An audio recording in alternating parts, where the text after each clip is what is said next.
Welcome to the Carousel, where we discuss all kinds of nerd-ephemia, but mostly video games, TVs, and movies when we aren't devolving into terrible, terrible people. It's ephemera. Ephemera. God damn it. I looked up how to say that word twice before we started this. I know I'm going to get it mixed up. This is one of those words I read all the fucking time and never hear in the real world. Ephemera. You told me to change it. I changed it. Okay. So I am John, sometimes MusiM. With me, I have Jake. Hello.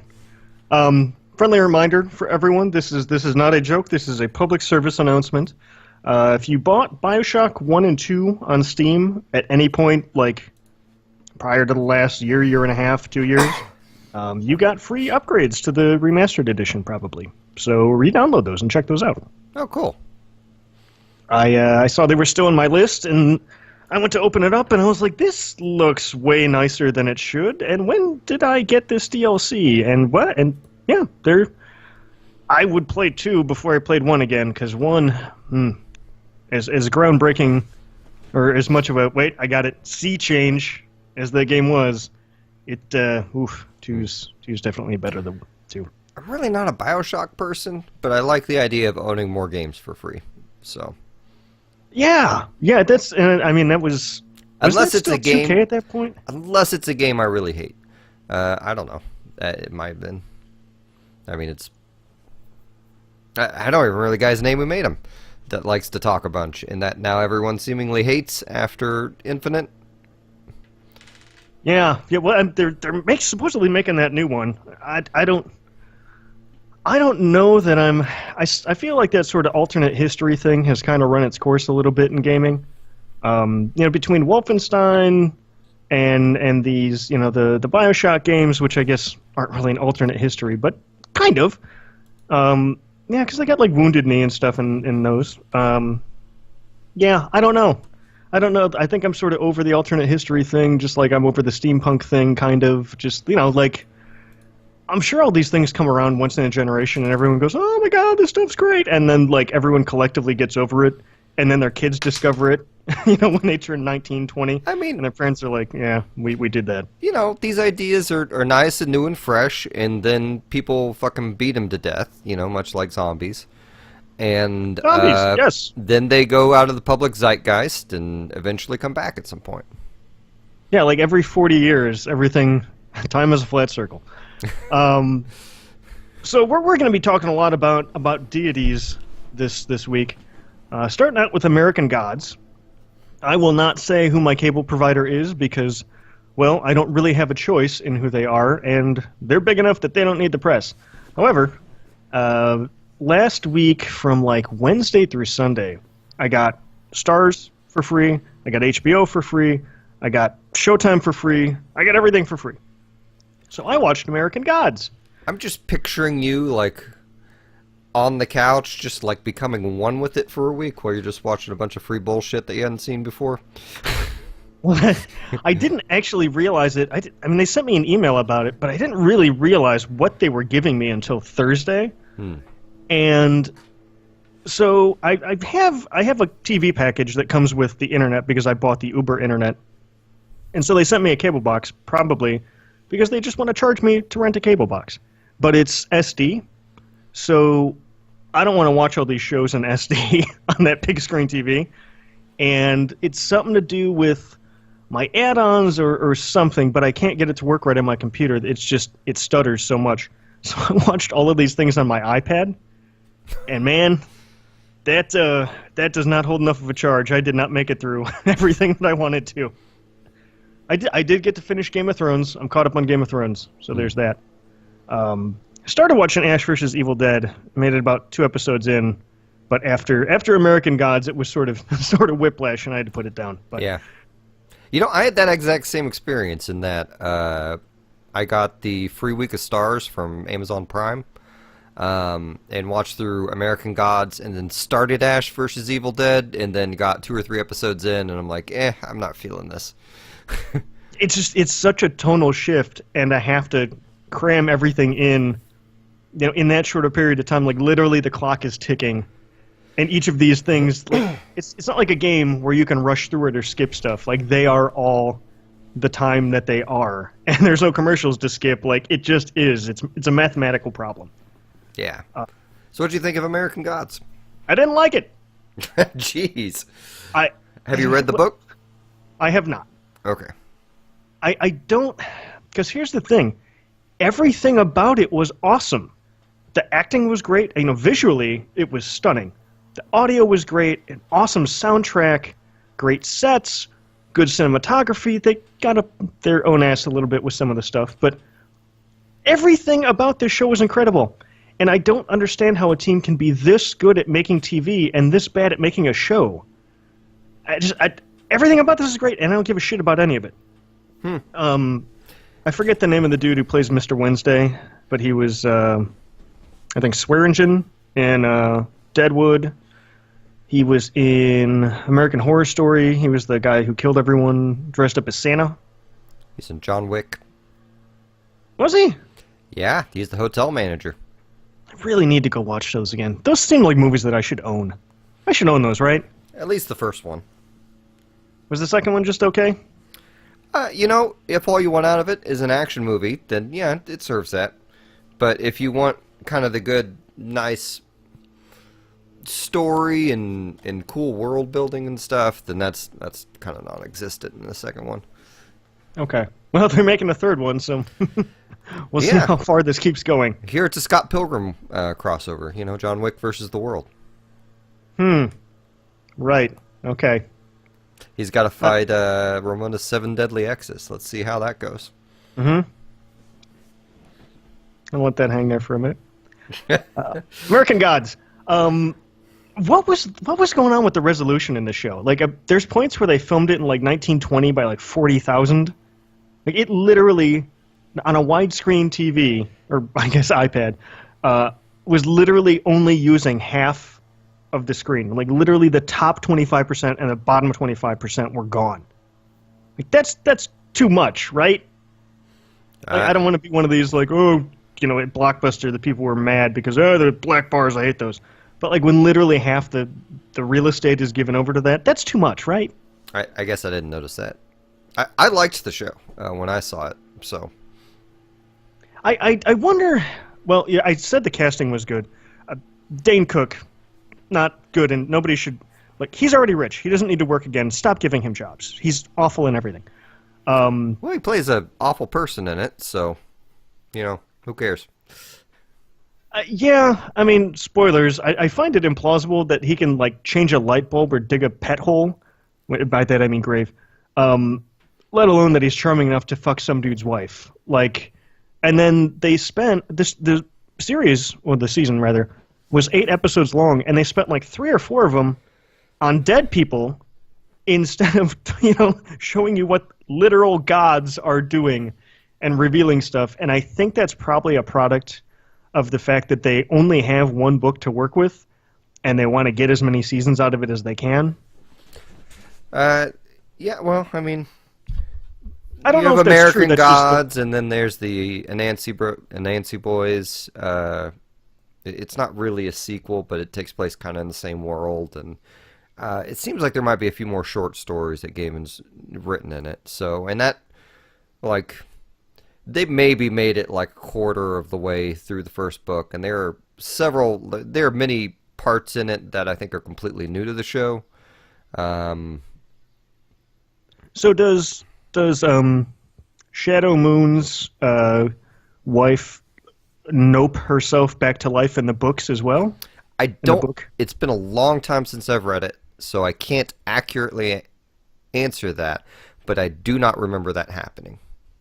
I mean, because that's literally what she did, right? She just, like, yelled nope at Anubis and then just, boom, went off to her home planet kind of thing. Like, I can't even remember Anubis in the books. Honestly, like, a lot of the stuff in the books were over my head, because Gaiman pulled from a lot of really esoteric gods, aside from, Wednesday. Like, most of the gods in those books are African or Russian or some. They're not your typical Greek Norse fanfare that most people would be more likely to be familiar with, And that's the thing. I was ready to check that stuff out. Like, it's a cool idea, old gods versus new gods, and the new gods are basically everything on a screen, versus nature. And so you have sort of a nature versus technology, and man's connection to the earth versus what he's built on it, and like all that stuff could be really cool. And I feel like they don't do a fucking thing with it. Well, they aren't there. Like, the book is entirely about a war between the new gods and the old gods, and I thought they did pretty decent on the new gods. The fucking internet troll kid kept getting the shit beat out of him. Mm-hmm. And then what's his name is Mr. World. I thought was fantastic. I never can remember that actor's name. That crazy person who played Marty's dad in Back to the Future, but. I want to say Crispin Glover, but I feel like that's wrong. His first name is absolutely Crispin. His last name might be Glover, but I don't think another person has ever been named Crispin. So I guess that's him then. Yeah, it has to be. So, but like, I thought he did fantastic in that role. But like, like the Vulcan episode, like Vulcan was not in the book from what I remember. Remind me who Vulcan was? The gun dude. Remind me who the gun dude was. The big furnace sword. You don't remember the big sword thing? Yeah. Right, Yeah. Volcano, Vulcan, got it. Right, him. Isn't that Vulcan? I thought that was Vulcan. Yes, it was. Peter Stormare was real cool. Yeah, I liked him a lot. His character was in the books, and that was a thing that happened. I'm 90% sure.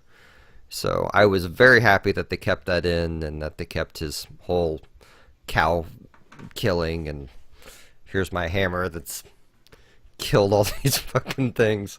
That was a really entertaining character to me. But that's not Mjolnir, is it? No.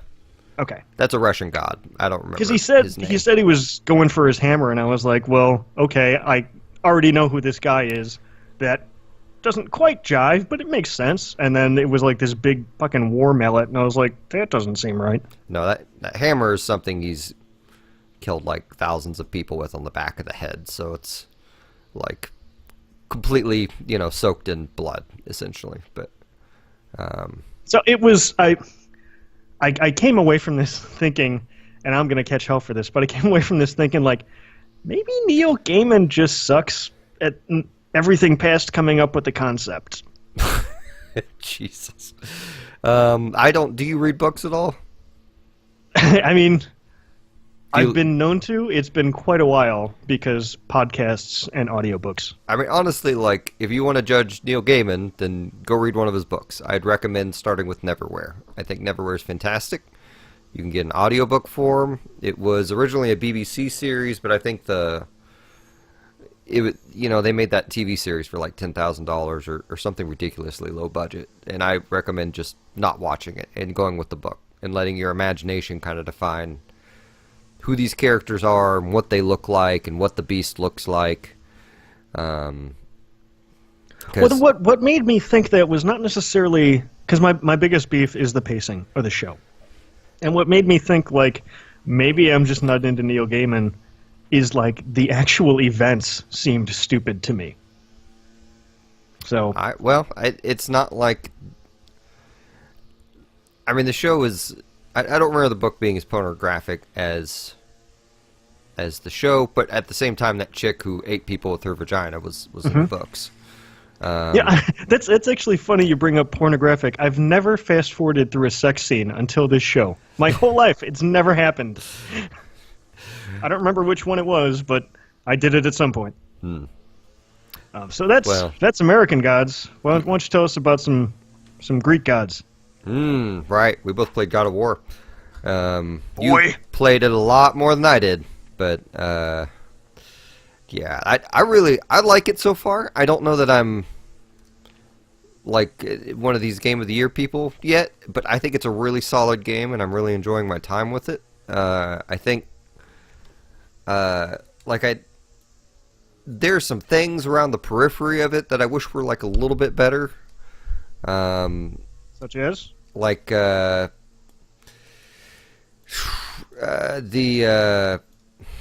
runes and armor. I really dislike having to unequip runes out of my old armor. I don't understand why you can't just have an unequip all button or something like that. Or maybe there's something obvious I'm missing about the menu functionality there. I can't think of one. I mean, I remembered really kind of having a problem with the menus. Yeah, I really... And really the upgrade system in general... Like, yeah. I don't necessarily mind the upgrade system. It seems fairly limited to me. But, you know, then again, I'm not super far into the game. So, like, talking very vaguely about it, I'm essentially heading to, like, the third world type location you get to go to. Well, there was the original destination, and they do this, like, 3 fucking times. So the whole concept is that, you know, is it Atreus? Is that the kid's name? I always want to call him Atreyu. Yep. Or betray us. I figured he was going to betray us. Atreus' mom, who is ostensibly Kratos' wife, has just died. You start the game bringing a log back to the house to burn her with, and she wants her ashes to be spread on the highest mountain. And you go to this highest mountain, and then for reasons, you have to get off the highest mountain and go do this other thing before you can do the thing. And then you get back up there, and you can't do it again. And then you get back up there, and they're like, well, no, this is not actually where you wanted to be, and your mother's ashes are in another castle section. Yeah. You know, that's exactly what that is 100% what it is. But, like, if I were to talk about the parts of the game I really like the dialogue in it. I love the father-son relationship they have with it. Do you not like the dialogue? I think it's kind of ham-fisted. I mean, I'm gonna sound like I'm bitching a lot about this game. I love this game. I got this game on a Friday morning. I woke up at 6:30 to get it. I had it beat by Sunday. Like, I played this game every waking moment until it was time to go back. What was your hour clock on it? Do you know? I mean, I don't know. How long are you up in 3 days? It was probably around 30, 35. Okay. I did the side stuff, which I think you've already gotten to, right? You've gotten to the lake. Everyone talks about the lake. Oh yeah. No, I've been to the lake several times. I call it Snake Lake because that lake is like 79% reptile. Evidently, I want. Has the lake changed yet? It's changed twice, and I'm wondering how much more it can change, because it really seems like it's near the bottom, but I still see these blocks poking up, and I'm like, they're going to keep lowering this thing, aren't they? Well, so the gimmick is the world serpent is basically just like, he's been living in this lake, and you go up and start talking to him, and boy, the rumble in the controller when he's just like bellowing at you just goes nuts. But during key points in the game, more of this snake is was it Jormungandr? Was that his name? Yeah. Mormungandr is up on land, so the level of the lake goes down, and like it goes down a ton. Like he must have been like just like when you get out of the bath, that's how much we're talking about. We're talking 40% change. But that's how they gate you into opening up more. I mean, he's supposed to wrap around the world, so he seems very localized. He does. I got to be honest. He does seem localized. I feel like Kratos would have ran into him when he was killing all the Greek gods, but Well, and shouldn't the entire world be destroyed? Did something happen in a PSP game or something, or a Vita game between God of War 3 and now? Because when we left him, the entire, like, every natural force was just out to kill humanity. I mean, it seems like there's not much humanity, if any, in this game, so I mean, but, you know, they're in Norseland now, so So like, the entire world flooding like just stopped at the Strait of Gibraltar. It was just the Mediterranean that was completely flooded. I No. mean, Do you not remember this? That, like, he killed the entire fucking world. he killed all the gods. I remember that. I don't like the story was of any consequence in the previous God of War games. I mean, you kind of just went from, okay, what's the giant monster's dick I'm gonna rip off and shove in its mouth to, oh, here's a bunch of naked chicks. I'm gonna walk up to them while the camera pans over and press a button a whole bunch. I'm glad they didn't do that. Like, people seem very happy that this game has quote-unquote matured so much. I do miss sort of, like, for a game about killing gods, there was very little deicide. I want to say you kill, like, maybe 3 in the whole game. I have been disappointed with the amount of deities I've run into. Because I feel like you could just trip over a deity in the original God of War. And that's what was so cool. Yeah. This one, it seems almost non-existent. Like, it's... Like, if Marvel Comics are anything to judge... No. But, like, there's more than just, you know, Baldur, Thor, Odin, and Freya in Norse mythology. I probably shouldn't have said that. Whatever, it doesn't matter. So, There's Jormungandr. yeah, Jormungandr. He was hanging out. I mean... Who's head? Oh, Like, I like that Mimir. Kratos never bothers to learn anybody's name. He just, boy, head. And that's what I called him. I called him head. It's Mimir, isn't it? Mimir. That's right. That's right. He seems entertaining. I just got him. He's good. Take your time sort of canoeing around the lake, because he will tell a lot of cool stories that sort of fill in a lot of the god stuff that you want to see in the game. Well, I am really enjoying the canoe sections, so maybe not necessarily the steering, but at least the talking. It's very good. It's very good. And the game is stunningly pretty. And I'm playing it on a regular PS4. It is stunningly pretty until you get to, like, a texture that they didn't expect you to zoom in on, and it's like, oh my god, these leaves look like garbage. But, like, the snow when you're going up that mountain. Kotaku did an article on it because it deserved it. Because, oh my god, that fucking snow. Where you're leaving your footprints in it, and, like, when, you know, if you knock down an enemy, like, his body imprint will stay in the snow, and it's amazing how much shit I just didn't pay attention to while I'm playing this game, is what I'm realizing while you're talking about it, because I have not, like, it's a very pretty game. I have not zoomed in on any of the details. I'm constantly bothered by the armor I'm wearing right now with Kratos, but it's the best one I have. Yeah, only about 2 or 3 of the armors that I found were I actually liked. Like, I don't want to look at this dude's nipples, even though there was a segment during your first trip up the mountain where they nope you away, where it was like, I don't know if it was a cutscene or what, but it was zoomed in on, like, his head and chest, and his nipple looked amazing. Like, and I was like, well, this is somebody's job. Somebody's job was nipple lighter. Like, they got the lighting right on everyone's nipples. Yeah. Man, I gotta tell you, one of the first, I just remember fighting this giant monster in the mountain that was I don't know, it was a dragon-like thing or something, and it kept flying over, and I thought, please don't let it have junk. Please don't, and it did not, from what I could tell. Snail trail. It had a weird Slaps you. thing on its chest, which, you know, might have been something, but I'm fairly certain it did not have junk, so. I don't remember fighting a dragon on a mountain. It wasn't a so much dragon. about It was a giant lizard thing that could fly. I have no fucking clue what it was. It wasn't a dragon. It was a giant lizard that could fly and breathe fire and sat on a bunch of gold. Breathed electricity, but yeah. Oh, speaking of fire, did you get to the forest ancients? They're on one of the islands. So there's different ancients. There's, you know, it's basically your old Final Fantasy giants, you know, where we have giant, like NES Final Fantasy. We're like, okay, we made a giant. We need more enemies. Let's palette swap this guy and, like, say we got a frost giant and a fire giant. It's the same thing, but they're ancients. And they're just these rock monsters. Ancients. Okay, I thought you sounded like you were putting a Q in that word, like ancients, and it was really throwing me off. Yeah, no, maybe I do say it that way. I've fought a bunch of ancients. Okay.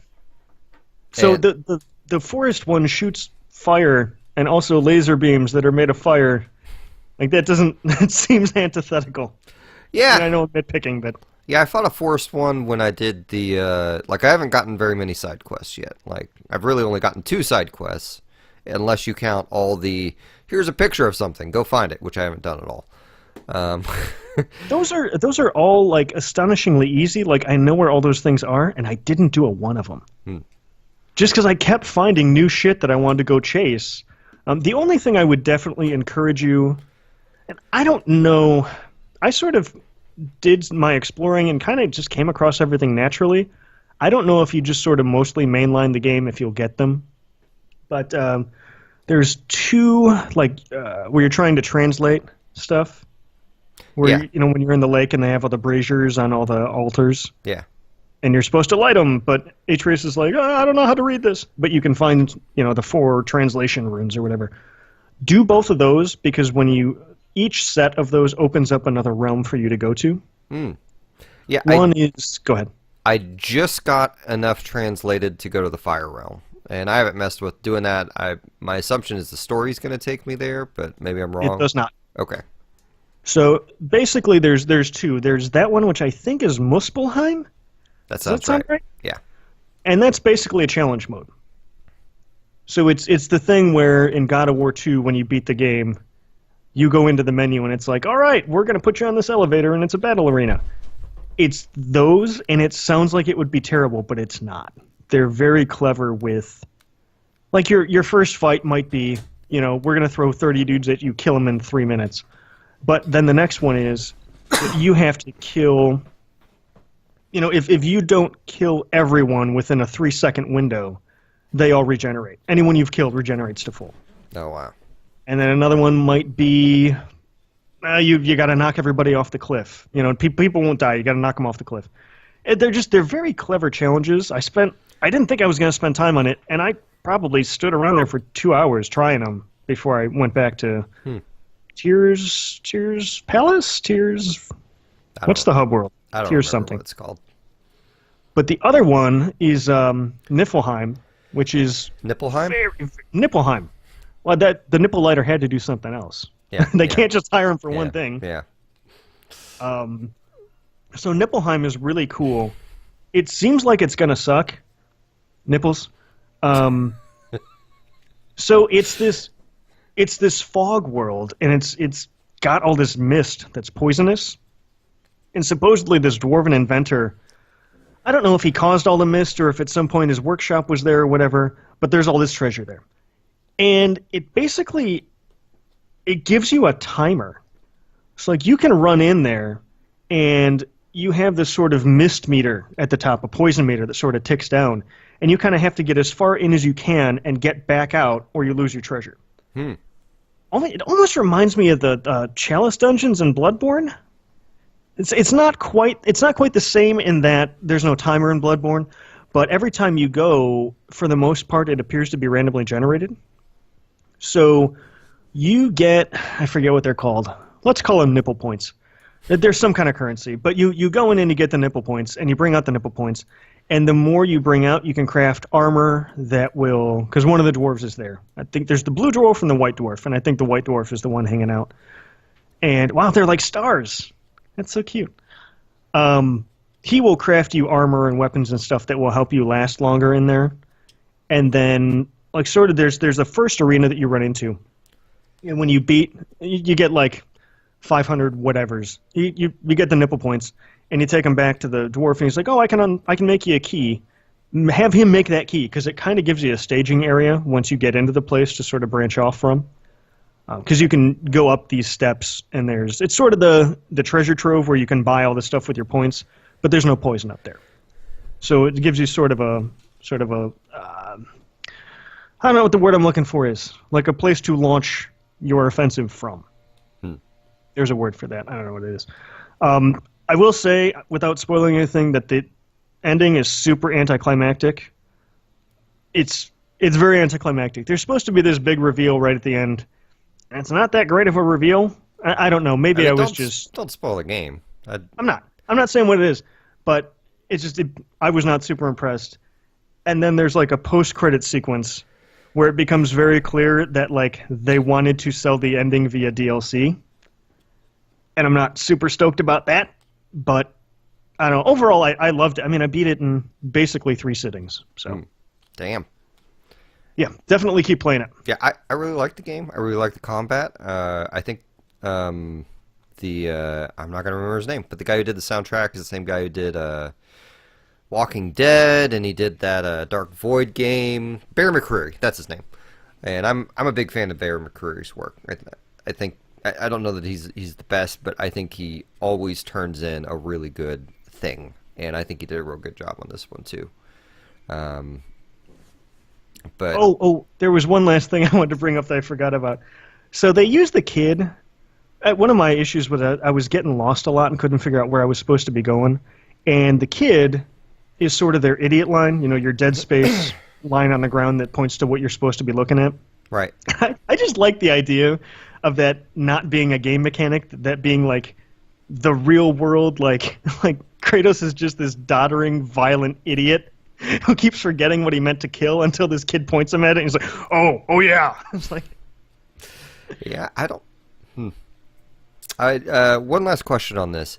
Did you ever have a trouble forgetting what the hell moves you had equipped? Because I certainly, you get those special moves from whatever you put in your armor or your weapon or whatever it is. I guess it's your weapon. So, sometimes you'll smash the ground, sometimes you'll do a big ice thing, avalanche thing that launches at people, or I'm constantly forgetting what I have equipped and constantly forgetting the controls. I really like the combat in it, actually, an awful lot. But I haven't. Okay. In a word, no. People have been complaining that it's they want fast-paced God of War combat, and this is God of Dark Souls. This is straight up Dark Souls combat. I don't need my benchmark for liking this game was they could not do the old games. I'm tired of because the old God of War was essentially Devil May Cry on a larger scale, right? That was the same type of combat system, same type of orb collecting. It was. I never understood why people don't draw that parallel more, but I am sick of that system. I was never a big fan of it in the first place, and all the epic scale you can give me in the world isn't going to make up for putting it back in there. So the idea that they tampered that down an awful lot, I've really appreciated.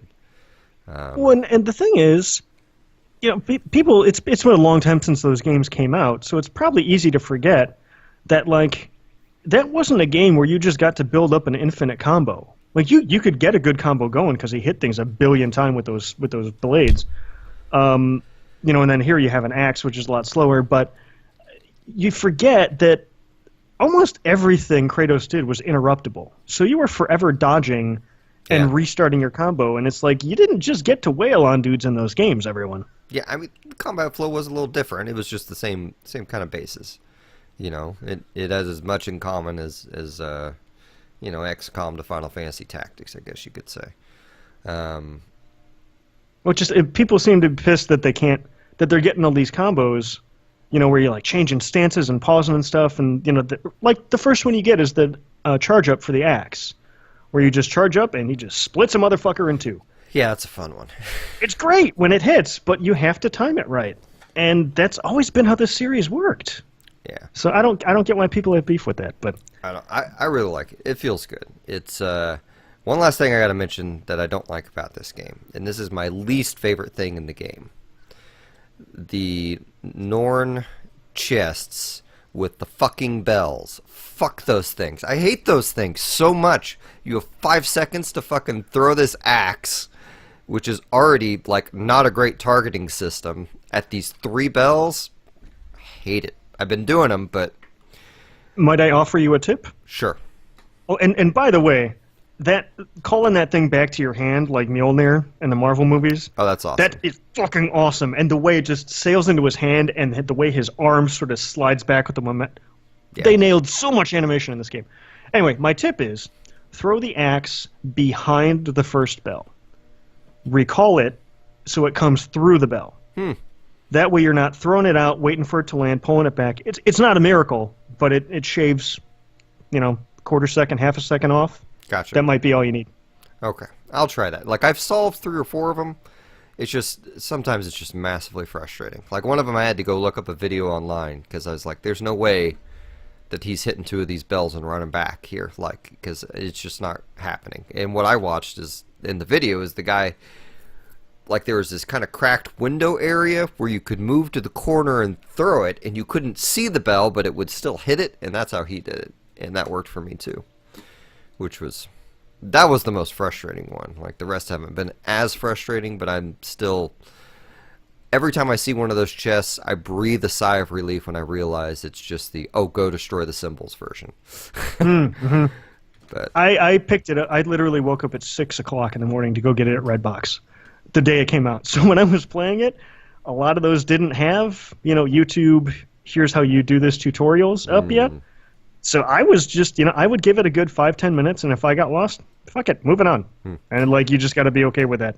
And you never, honestly, so far it doesn't seem like, nothing in those chests makes or breaks the game, Like, you still get the good combat, you're still going to get the axe upgrades as you move the story forward. Like, there are things later in the game, one of the side quest unlockable things, like some of the Nibelheim stuff, you do definitely need to be leveled up.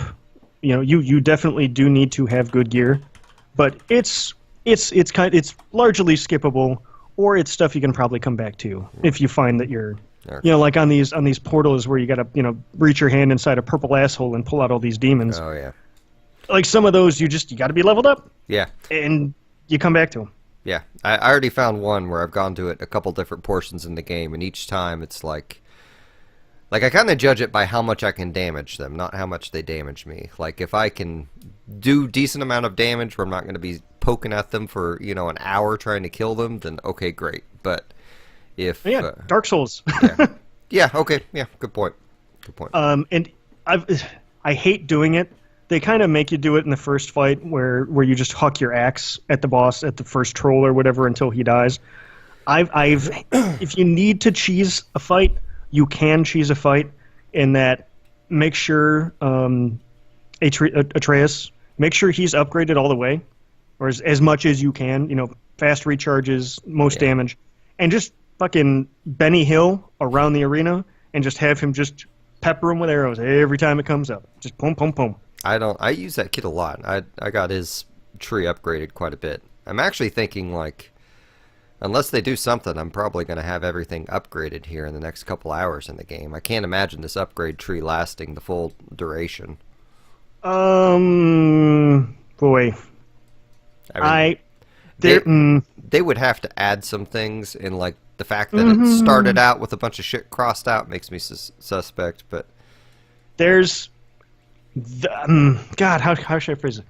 The trees that you start the game with are not necessarily the trees that you finish the game with. Oh, okay. Okay.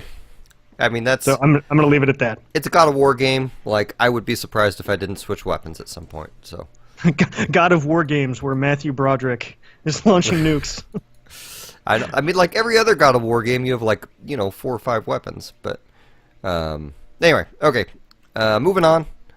I started playing BattleTech. So full disclosure, I did back this on Kickstarter. I think it cost me $25 or $35 or something. I did whatever level got me a digital copy of the game and the soundtrack. Did not opt for any extra special stuff just because I don't know hardly anything about BattleTech, but I know that the company making it, Harebrained Extreme... that's not their names. Harebrained Schemes... Harebrained Extremes! They did the Shadowrun games, which I liked a lot, and I know that the Jordan Weissman was one of the founders of the company that made the original BattleTech tabletop, and I figured this is probably going to be good if he's doing it. So, and is this a tactics game? Because I see mechs, and my first thought is tactics. Yeah, it's a man. It's honestly, it is a tactics turn-based thing. It almost has more in common, I think, with an RTS, like more of a like less a city builder RTS and more a move your troops and keep them alive type RTS. There's no cover per se.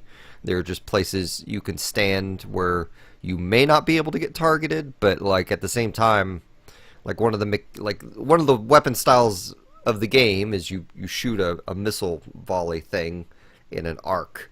So like you can go around the mountain and then tag an enemy, and then your guy who's standing on the other side of the mountain can now hit that enemy because they have a location for him. That's cool. So they can do that to you too. Does this have online multiplayer, or is this all like a campaign, or do they have a skirmish mode? What are you doing with this? They have all three. Okay. So I am doing the campaign. Is it like a oh god, what's the name of the World War II anime game, where it's kind of sort of a mix? It's World War II anime game. I don't know that one. Like I've been playing it. Oh, you're talking about the Red Alert thing? No, that's not anime at all. Oh, I guess the front of the box is. No, it's some weird Valkyria Chronicles. Is it like that where your character starts their turn, it's real time until you run out of action points, and then their turn finishes? I more say, I make the comparison to RTS because, like, when you target a guy, like, unless you're doing a special move, you aren't going to see percentages. You're going to take a fuck ton of damage. Like, it's almost unavoidable. People are going to die. It's going to cost you money. You gotta pay for their fucking funerals. Thankfully that didn't happen. But okay, so I've played. I haven't played very much, but I put probably 3 or 4 hours into it and completed they have a tutorial mission, then they have a longer tutorial mission, which is fucking badass. Like I played that before bed, and like my adrenaline was going by the end because it's just like. You keep thinking, this is going to end now, right? And it doesn't end, and you have these mechs that have fucking blown up arms and shit, and are missing armor, and are on the verge of overheating, and, like, they're still throwing shit at you, and you're, like, just having to maneuver and figure it out. No, this is purely a turn-based game. It just reminds me of, like a good version of one of those Warcraft or Starcraft missions where you just start out with a bunch of hero units and no city, kind of thing. And you have to. I was about to start yelling, but you said a good version of one of those. Okay. Yes. Yeah. Because those are never good. No, they aren't. No, they aren't. It's not. So it's like it's turn-based, but you can expect a bunch of attrition. Is it like XCOM, where if you save people, they move to the next thing, or is it just you start with a whole new set of dudes every map? No, it's a merc sim, like. It's a merc management sim. Like I'd say, okay, from my very newbie perspective of never playing a real BattleTech game in my life, and from spending maybe 3 hours in this game, I would imagine the merc sim portion is about 60% of the game, and the actual battlefield portion is about 40% of the game. The merc sim is all of your guys have monthly. You got to pay them a salary. You got to pay for your repairs. You got to pay for new parts. You got to pay for gas and expenses. Like you literally have a financial page that you go to that says, okay, these are your total monthly expenses, and these are them breaking down and what's costing you money. So, like, if you want a better pilot, or one of your pilots gets better, he's probably going to get a raise, and you're probably going to have to earn more money that month. And if you How does one earn money? Do you have like a mission select or something? Yes. You go to your mercenary mission hub, and you choose a mission. You can bargain for, like I was reading up online because I didn't really understand it. But there are two aspects to bargaining, in that you can bargain for more money, or you can bargain for a greater share of the salvage from the wreckage. And my understanding is mech parts go for a lot of money. But you have to go on a difficult enough mission to have a bunch of mechs in it.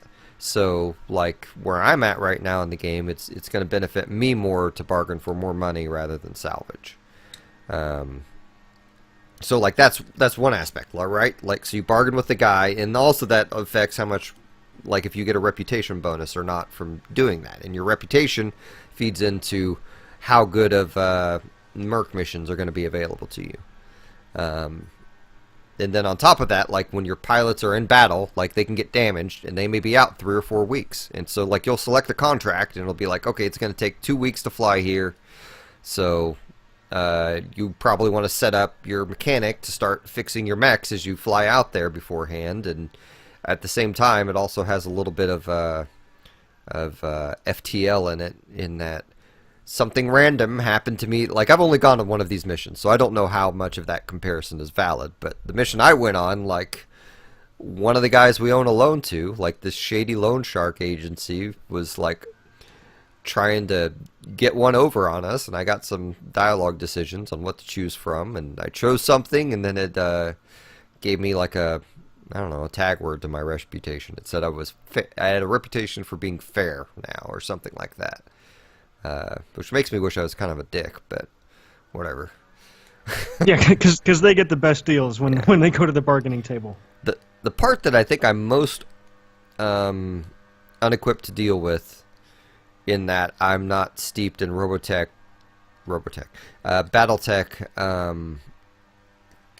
I guess lore isn't the word. We'll say mech parts, is like your mech equipment loadout stuff is intense. Like, there's a lot of balancing going on. Like, I thought front missions tech loadout stuff was intense. This is another level. Like, you have a certain tonnage that your mech frame can hold up to. Different weapons will cause different heat effects. The planet you are on will affect how much heat you gain or lose. So if you go to an ice planet and you're using lasers, for instance, that would probably be a good combo, because lasers create additional heat, and the ice planet will help combat that. But if you take a laser and do a desert, you may overheat a lot faster. Like, there's a lot of micromanagement type stuff in this game that may turn a lot of people off. Is it going to turn people off? Like, I feel like BattleTech is not a huge IP, so the people who like it kind of seem like they'd be pretty much a perfect circle Venn diagram with the people who'd be into that minutia. Yeah, no, I think if any person who was previously a BattleTech fan is going to love this game. Because this was a tabletop war game, right? Correct. That's how it started out, right? Correct. Yeah, those people like micromanagement. Yeah. Well, and I really like this game. Like, it's I think it's my type of RPG strategy game, whatever you want to call it, type of thing. I think after I did the last, it's funny because like the second mission I went on, I had a guy die, and I was like, well, shit, I'm gonna start this mission over. And I played again, and he died again. I'm like, fuck it, I guess that guy just dies. And I completed it, and I was thinking, man, I don't know, should I go back to that save and save him? Like, what does that guy matter? And I googled it, and literally there's a Reddit thread in there. The character's name is Deckard, and the Reddit thread is titled, "And that's when Deckard died." And it's just people talking about this starting character you get that almost immediately dies somewhere in one of the missions, and that made me feel a little bit better about it. That's one of the only nice pieces of having the internet as it is in 2018, is when a game first comes out and you can go on Reddit and just commiserate with everyone. Like, yeah, that's cool. And honestly, I also think this is one of those games where I'm going to be doing a lot of learning from the internet. Like, the first 2 missions gave me a lot of hope for the narrative of this game and the game educating me. And then the next mission basically destroyed those expectations. Like, I think the game's going to have it's really well written. It has a really intense story. That first mission, like, God, gave me like a revenge boner like nothing else. But at the same time, like, well, I don't want to say too much, but like at the end of the first mission, what happens after, I thought that is a very, okay, you guys are going, you don't want me to have the revenge boner yet. You want me to be Captain Malcolm Reynolds right now. No, he seemed like he had kind of a revenge boner. He does. He just wasn't acting on his boner. I don't want to spoil the first mission yet, like, since it just came out, earlier this week. Because I'm going to come back to this game if and when I beat it. So, and at that time, maybe I'll spoil the intro mission and some of the story missions. But I really like this game. The music for it is fucking awesome. Like, this guy I've watched some interviews with him. His name's John Everest. He did the soundtrack for Shadowrun Hong Kong, and I think he did some work on Dragonfall 2. And he's a little bit my hero because he's a guy in his 30s who just got into music like, I don't know, 5 or 10 years, or got into making game soundtracks 5 or 10 years ago or something like that as a college dropout. I'm like, man, this guy's still younger than me, but he gives me a little bit of hope for myself. But he did a fantastic job on the soundtrack. Like, it's part like he was going for something original, but to me it's almost like part Mass Effect, part Halo. Like, he's got this really good kind of minimalist synth with an orchestra kind of thing going on that I really, really dig the tone he's set with the game. And they do these, they couldn't afford to do like full out animated cutscenes and things like that, but they do these really cool, like they take the art and style approach instead, and it's mostly kind of these, like an animated comic almost, but just done really cool. Like that with the combination of the music, I think does a really, really fucking cool vibe on it. But so I'm looking around screenshots and I'm seeing a lot of hexes. Is this the right game? Hexes? Hexes, like Civ.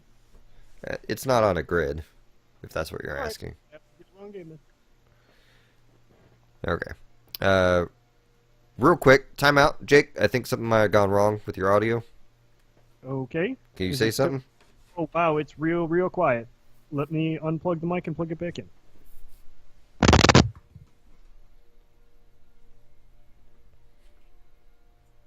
Hello? Cannot hear you at all. How about... There you are. You are... And, oh, cool. And it stopped my recording. Great. So we're going to call this part 1. Okay. Let me stop mine, and I'm going to make a part 2.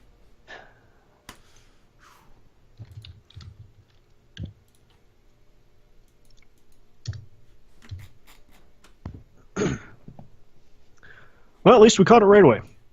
Yeah. Let me get this positioned. Okay. Are you ready?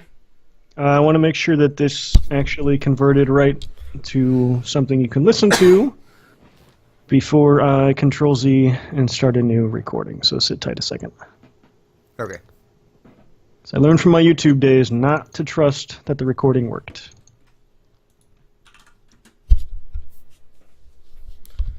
Well, worst comes to worst, I can use the audio recording or the video recording that was made. Okay. Yep. It looks like it went. Okay. Let's start this over. All right. I'm ready when you are. Okay. Starting in 3, 2, 1, record. Check 1, 2. That's how the sausage is made, people. Where is... Mine didn't work because I didn't arm the track. So that's great. So we got to do that again. Okay. Or did it? Oh, no. Well, it doesn't matter now. Yeah, it doesn't. It does not at all. Okay, try that again. Ready? Yep. 3, 2, 1, record. Check 1, 2, 3. Talking into computer. Yes, we're good. Okay. So. That was fun. Let's start back in 3, 2, 1. So that's really all my thoughts on BattleTech right now. I really like the game. I do think it's, because of the mercenary management stuff, I think it's going to be for a pretty niche audience. You know what they need? They need... oh my god, the timing would have been perfect. They need a fucking Deadpool crossover. He's a merc. Deadpool 2 is coming out in like, what, 3 weeks or something? That would have been perfect. He's probably a little OP, though, I would bet. I question what Deadpool would actually be able to do against a bunch of 20-story tall mechs, but he would cut them. Or if he's Wolverine Origins, he could just Cyclops them all down. I will say, like, one of my favorite things about the BattleTech thing so far, Like, melee hits are fun. What's more fun is when a tank attacks you, and you can just run up to it and fucking step on the asshole. Like, it's so much the why did they even bother sending this thing after me thing, you know? But yeah, they literally sent tanks to a mech fight. yeah. Why wouldn't they just send infantry? Like, this is stupid. What are you people doing? Oh man. That's good. Well, it sounds like that's a pretty big world. There's a lot of big stuff.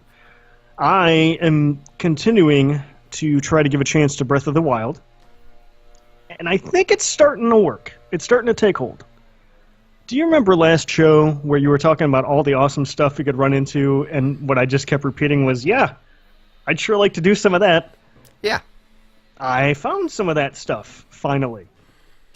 And go ahead. I was about to say, I wouldn't have phrased it all the awesome stuff. I would have just phrased it, here are all the shrines, which are of about 3 varying types. Yeah. Man, I had a run today of like 3 shrines in a row that were all physical movement where you tilt the controller and stuff. God, those are awful. Do you know the secret to those? Finding a different shrine and upgrading that way? So, okay, you can do that. But here's the thing. And, like, because I thought it was bullshit too. I bitched about it on Twitter. And then, like, the Zelda Defense Force on the internet's strong. Like, they came to me fast. CDF, coming in. But they told me how to do it. You just flip the fucking controller over. And, like, the maze part is then just a flat surface, like when you flip it on its backside. So then you're just angling this fucking ball to wherever it's supposed to go. Oh, because when you flip it over, it drops the ball into the abyss, and a new one comes out the top. Yeah. Huh. Yeah.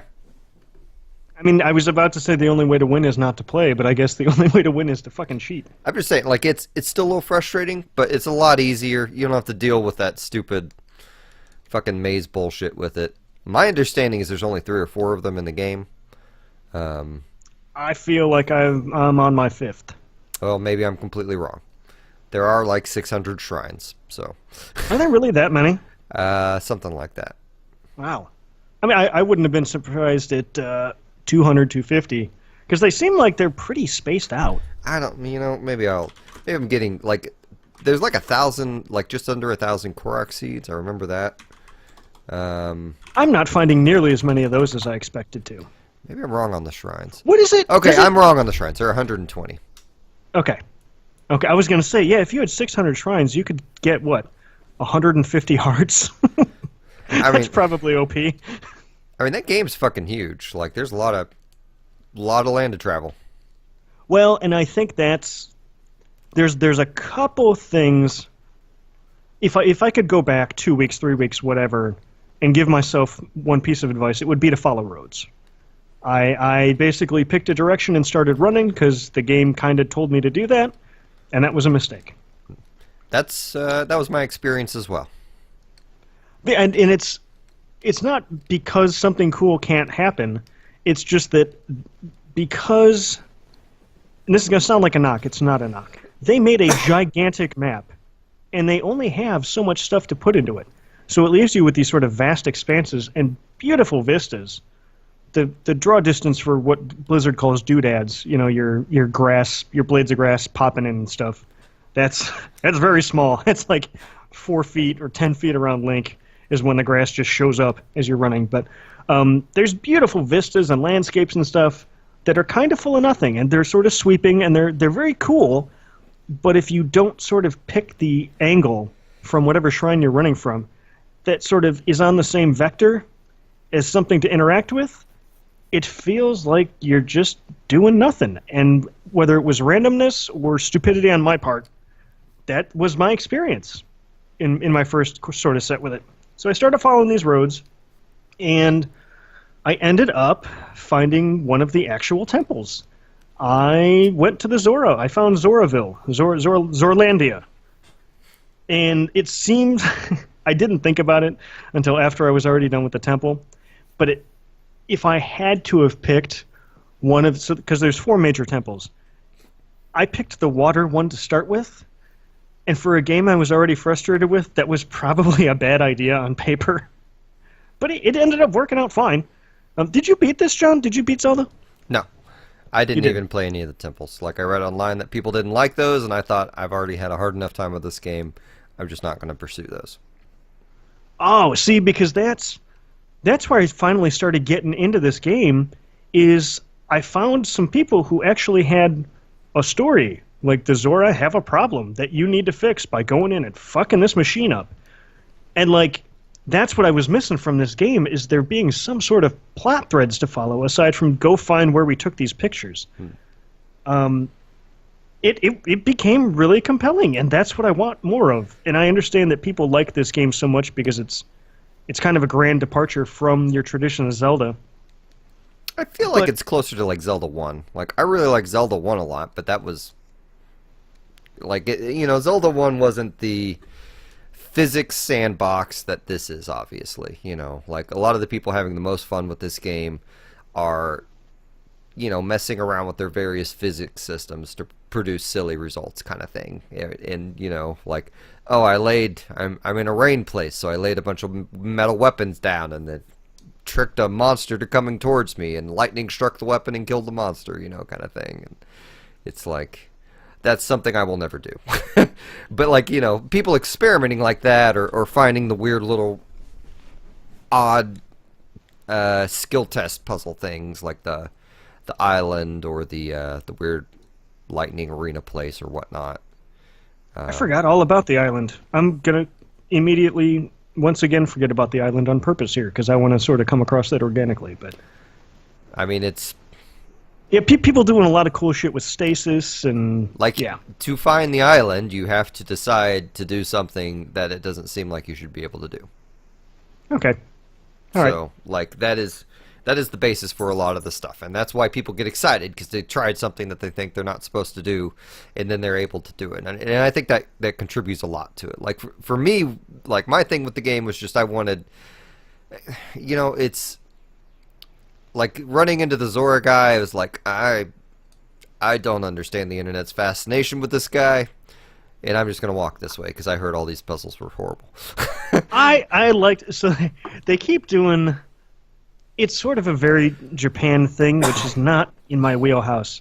But they sort of have him do this anime pose where he'll, like... The camera will zoom in on him pretty tight, and he'll, like, turn to the side and sort of do a bicep curl and look at the camera and go like, huh! And he gets like a gleam on his tooth or something. Yeah. And it's a little goofy the first time he does it, but you go, that's Japan. And then they do it again, like, very soon after that, like 20 seconds. And you go, that was weird. And by like the 8th time that he's doing this, where it's like that's just his nervous chuckle as he goes, as he strikes this heroic pose, it just got funnier and funnier to me. And it's kind of the same problem I have with God of War. This boss battle, now mind you, I'm sort of forecasting what the rest of the game is going to be like based on this one section that I've done.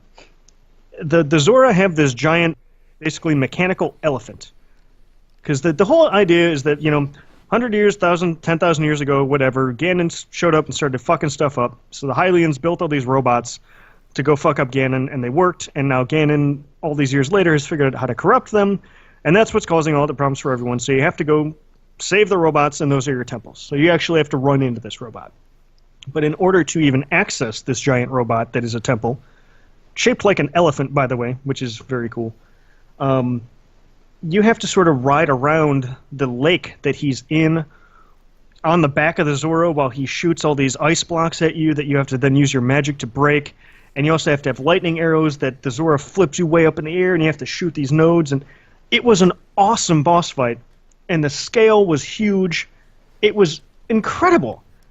And I want more of that, because when that was happening, I was like, this is my fucking game. And that was just last night, so I'm going to be chasing that high for a couple more days here. Right now I'm on the wrong side of Mount Doom, and I'm going to have to teleport out because I can't get anywhere. I'm basically on an island surrounded by literal lava. So I guess I'm just going to be stuck teleporting out once I finish the shrine. Oh. But yeah, it's definitely it's starting to get its hooks in me. I'm definitely feeling it. Gotcha. Who knows how long that's going to last? I mean, there's only 4 temples or something like that in the game, so there's not a ton of that. Right, but I gotta. So I've been pumping all my shrine baubles into hearts because I found the Master Sword, which is another cool section. Did you get to the forest? Did you find all that? I've been meaning to. I don't have enough hearts for the Master Sword, but I have enough food to get enough hearts for the Master Sword. No, you don't. You do not. You cannot use temporary hearts. Ah, that's lame. Yes. So you told me last episode that I need to be pumping stamina. I cannot pump stamina. I'm up to 11 hearts, and I just spent all my gems. So I got to do 8 more shrines, and I can go get the Master Sword, and then I will maybe start focusing on doing the other temples. So it's very cool. I'm very into it right now. What are you very into right now, John? I'm glad you're enjoying it. I don't remember what I'm into. Oh, right. I went Purple and dudes. Huh? Purple dudes. Yeah. So I saw Avengers Infinity War. I'm not going to spoil anything about this movie. I'm just going to talk about it very briefly. The things to know about the movie, it is nearly 3 hours long. I mean, there's no way for it to be anything else, right? Yeah. It's still a two-parter, right? I'm not going to answer that. Wasn't the whole idea that it was going to be 2 movies? That was the original thing that they pitched, and they said, no, this one will be mostly a stand on its own type of thing. Okay. So I'm not going to comment on what narrative threads may have stopped or started or maybe continued. The movie does a very good job of, in the moment, subverting your expectations of what it's going to do and creating... Like, it's a very tense movie. Like Vision pulls his dick out. Wow, I did not see that coming. Not quite. But I think it does it all really well. I think there's some... It's definitely not a perfect movie. There's definitely plenty to criticize, but I think it's a huge movie with a lot in it, and a lot of it works. I think if you are calling it a TV show now, I think you're very short-sighted and very black and white in your viewpoints, because you have more than one option on terminology. I don't understand why you would choose a binary. It's either a TV or a movie. But I really like this movie a lot. There are a lot of surprises in it, like an excessive amount of surprises. So I would recommend... Pulls his dick out. I would recommend seeing it before you get spoiled on it. Jake, I have no anticipation of you actually liking the movie. Really? I don't know. There's just, like our talk before the cast made me reconsider, but I keep coming back to how much you disliked that Spider-Man movie, and I'm like, what Marvel movies do you like? Maybe I should start there. I actually like most of them. I've said my beefs with that Spider-Man movie, and that's because Peter Parker's, to me, is supposed to be shitty at his real life. He puts on the suit, and now he's awesome. And he was shitty in everything in that movie. That was my beef with it. I thought he was awesome in Civil War. I wish I would have gotten more of that. I didn't. I really liked Thor Ragnarok, which surprised me because I never thought I'd like a Thor movie, but I loved that. I love the Captain America ones, mainly because they're the period piece stuff. I've never really been into Iron Man. You liked Black Panther, too. I loved Black Panther. Yeah. I loved Guardians of the Galaxy way more than I thought I would. Did you like Doctor Strange? I'm lukewarm on Doctor Strange, only because I'm not into that whole sort of Zen Buddhist shit, but like all the magic, Benedict Cumberbatch wearing the cape stuff. Kind of whenever he was in the cape, I was super into that movie. I didn't really level out of the humor, but... You know what? Maybe you will like it. I bet you're going to bitch about the length, but... I thought the first Avengers was good, but, again, not the blow a hole in the seat in front of you good like everyone was talking about it. I thought the second Avengers with Age of Ultron was like a 7. I was reading a cool article the other day about how, or maybe I was just listening to something about how they've gotten Scarlet Witch so wrong, because she's basically a god, and they just have her as like a chick who shoots lasers. But yeah, I'm interested in. I just at some point, I feel like I don't want to be beholden to watching all these fucking things. Like, I don't know. Well, then maybe you'll. I don't know. It's a coin flip. I have no idea. I feel like you're a chaos factor, Jake. I cannot predict whether you will like this movie or not. I think it's really good. I think they definitely have a couple narrative problems. I think Thanos is fucking amazing in it. I think he is the standout performance and villain of the piece. I think some characters in the movie were not serviced as well as others, but I just want to leave it on that before I accidentally spoil something, because there's a lot. Like this movie nobody pulled their functions. dick out. This movie, I think, is going to function its best as it's surprising you and subverting whatever expectations or limitations you may think it has. So, like, Yeah, Ghost. I would tag up on that, because I saw an article that said, like, because this whole thing is going to be, who are they going to kill in this movie? And I read this article going into it thinking one thing, and it was very much not what I thought. And I really kind of now wish I hadn't read that article. So yeah, if you're interested in this, definitely go see it before it gets spoiled, because if you give this a couple more weeks, it's probably gonna. Yeah. But it's also very much a series film, Series, not series. So, I mean, it's gonna be...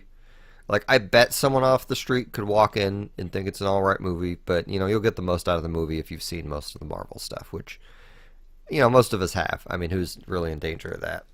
So, but, anyway, so that's all I got.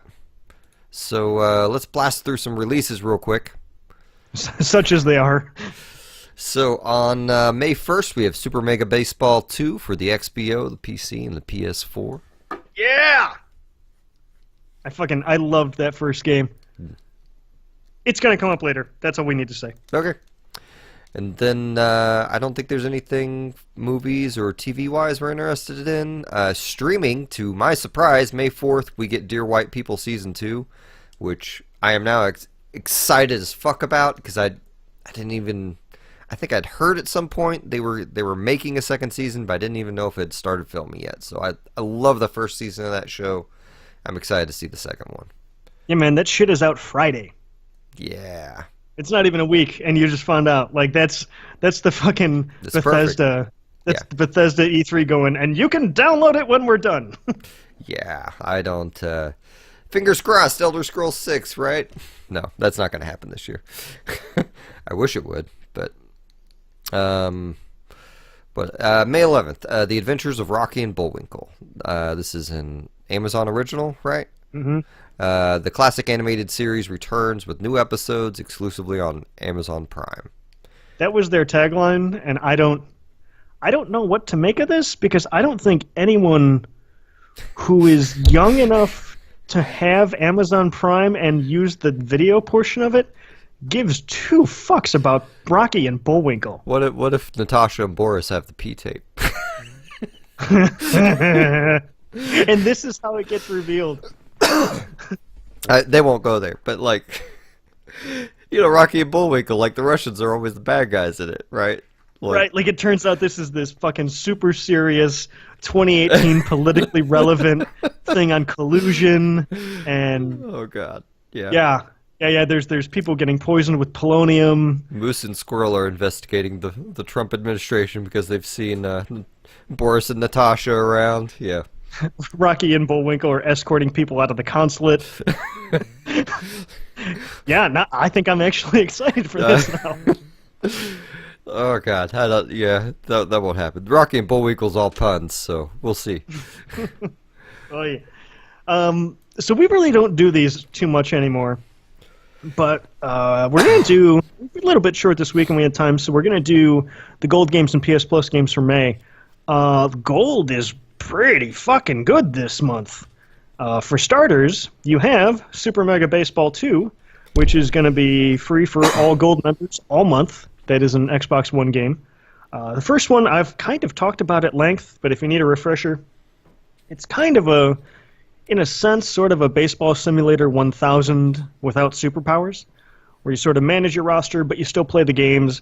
It's very cartoony, kind of, not cartoony, but sort of like, picture Big Head mode as far as like the graphics go, like kind of a Pixar Big Head mode. It's goofy, it's an all ages sort of over the top kind of thing. We're not talking bomb balls and missile balls and stuff. It's all still, semi-realistic baseball. But you can get gear that you put on your guys, and the controls are real good. It's not a crazy, detailed sim. You're not getting the show. You're getting a fun arcade baseball game with a little bit of depth, and it's going to be for free. Check it out, try it. I had so much fun with that first one, and from what I've seen on the new one, it sounds like they're making some good granular changes. So mid-month, we are getting Metal Gear Solid 5 Phantom Pain. That is also an XBO game. Starting May 16th, goes through middle of June. I think last month I said my piece on Metal Gear Solid, so you kind of... I don't know that there's a lot of people who have a passing interest in Metal Gear Solid who haven't played this yet, but I don't know, maybe there's someone out there. For 360/backwards compatible stuff, the beginning half of the month we got Streets of Rage. That is the original Streets of Rage, unless I'm reading the box wrong. The one where it's got the three people who are running through the street fighting, and then your superpower is you call the cops and they send in a missile strike. Good old Streets of Rage. A lot of people seem to forget that, but if you had the missile strike, why are we sending people in with their fists? But whatever. I bought Streets of Rage 2 back when XBLA was kind of a new thing. Oh, I'll go back and play the original. What the hell? It's free. The second half of the month, though, this is very cool. It is Vanquish, Woo! May 16th through the 31st. It's a great game. This is the game you suggested for the Game Club years ago, and then you had a shitty toilet and couldn't come. I have forever regretted not showing up for that Game Club, especially hearing you guys trash the fucking buzzsaw thrower. It was like, why couldn't I be there to argue with them about it? I love that weapon. But, well, dude, I mean, it's going to become relevant again in a couple weeks. I'll probably play through it again.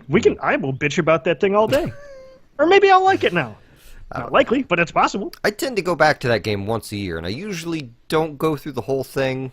I usually get through level 3 or 4 and then kind of peter out. But I don't know. I need to get that game on PC. I think that's the only platform I don't own it on already. So that's the one that's all remastered and pretty, I think. Yep. Couldn't you use a cigarette, like a lit cigarette, as a distraction or something? Yep. And also, didn't in the cutscenes, didn't he leave the cigarette hanging out of his mouth when the visor went up and gave him a full helmet?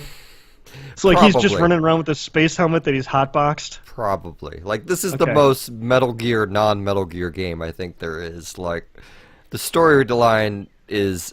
I don't see how Hideo Kojima didn't write that storyline. It's so fucking absurd. Hillary Clinton's basically the president in it. That is absurd. Oh man. Emails, John. Emails. Sorry. No, I mean, move on to the emails. Did we get any emails? I'm kidding. Go ahead. Jesus Christ! I didn't even. Well, anyway. I'm like a pinball today, son. Yeah, and I'm leaving. So PS Plus games for May 2018. We get Beyond Two Souls. So if I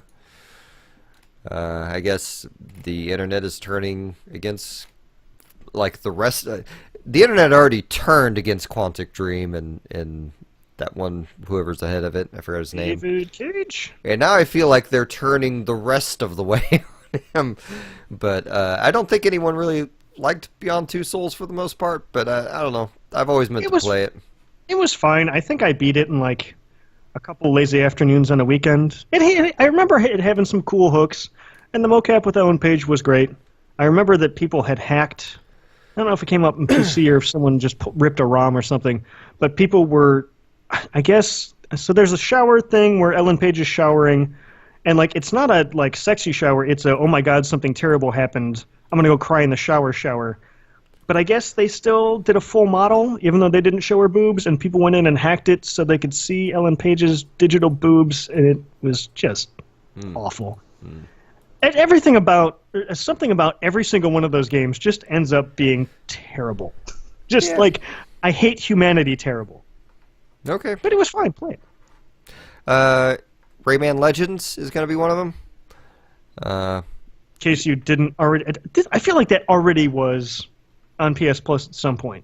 That had to be, right? It's been on everything. It's a franchise I'm never going to play unless the Game Club makes me play it. So, Um, the next, Risen 3 Titan Lords. This is from the makers of the Gothic series.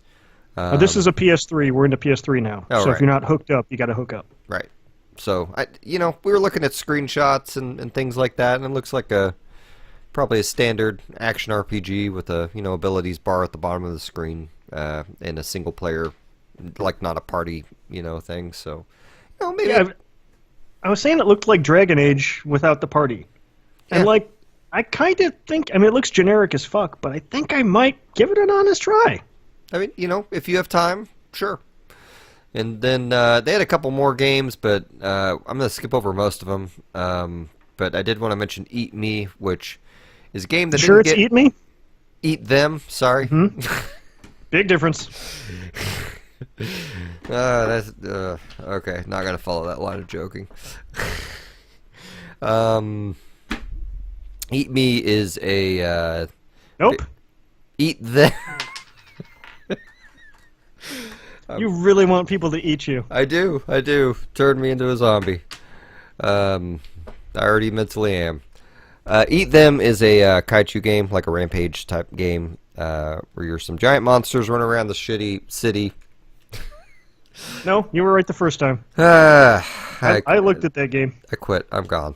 I don't know. That game might be okay, might not, but whatever. Probably won't. So It looked a lot like Earth Defense Force meets that last Godzilla game. yeah, I don't know. I'm out, Jake. I'm done. This is our podcast.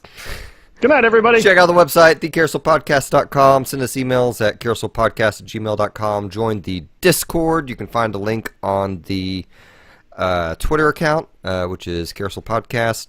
And buy my music at MusiM.bandcamp.com. I've also made a new music page, jbaudio.net, which is kind of a hub for everything I've done musically. So thanks for joining us, Jake. Thanks for what? Like the collective? You're doing. Thanks for joining us again, huh? You and Quado hanging out over there. I'm done. I don't Thanks know for what we're joining talking us, about.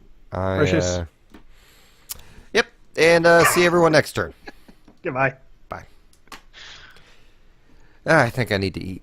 Yeah, I love it when you stick the landing like that. Yeah. Titles. Okay, I'll read them off. Ephemera? Is that how you want me to say that? Ephemera. Got it. Okay. Boy. Boy. Your mother's ashes are in another castle. That's pretty good. I think it's too long, but it's real good. Yeah. Nipplheim. All right. I use that kid a lot. God of War games. Harebrained extremes. When people die, it costs money. That's just science. What is that? Made me laugh. Merc Management Sim. I didn't know if that was an actual term or if you just made that up, but it sounded like a funny string of words.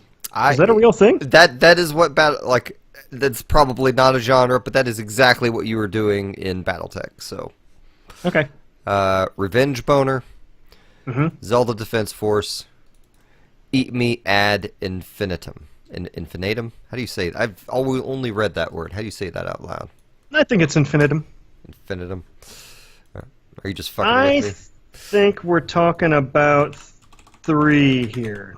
I think it's Harebrained Extremes, Zelda Defense Force, or Nipplheim. Man, I really want Your Mother's Ashes Are in Another Castle. I know it's too long, but it's the best one. Well, okay. You know what? Fine. Let's go with it. Okay. Let's go with it. I'll let the title scroll for once. Okay.